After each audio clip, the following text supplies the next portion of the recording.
ធ្វើយ៉ាងណាបានលងស្រីមកធ្នមថែបេះដូងអើយខ្ញុំនឹងគេខ្លាំងណាស់ឲ្យបានដឹងច្បាស់គេមិនទាន់មានសងសារសូមមុនប្រណីដល់ស្នេហាខិនខំជាយាមស្វែងរកអាខោនាងមេ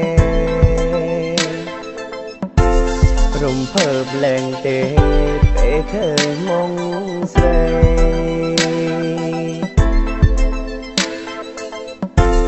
មួយទល់ភ្លឺអង្គុយស្រ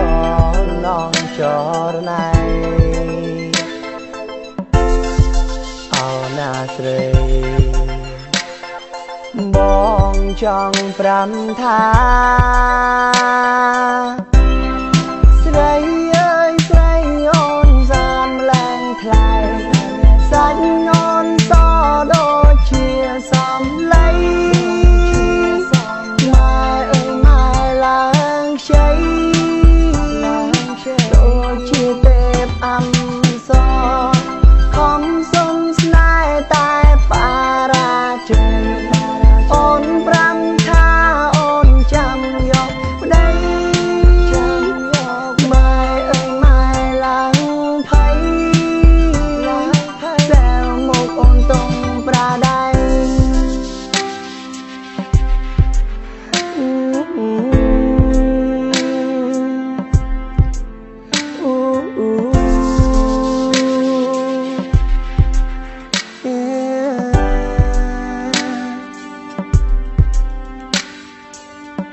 ខិនខំជាយាមស្វែងរកអាខោនាងមេ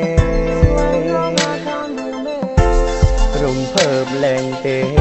ពេលឃើញមុងស្រី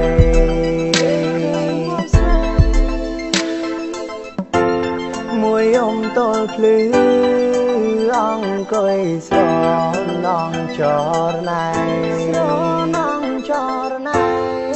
អោណាស្រីបងចង់ប្រាំថា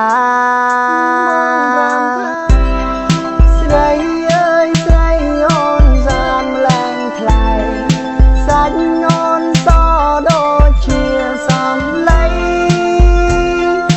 ម៉ែអើយម៉ែឡើងខ្ចីដូចជាទេពអំសរខំសុំស្នេហ៍តែបារាជ័យអូនប្រាំថាអូនចាំយកប្តីម៉ែអើយម៉ែឡើងភ័យ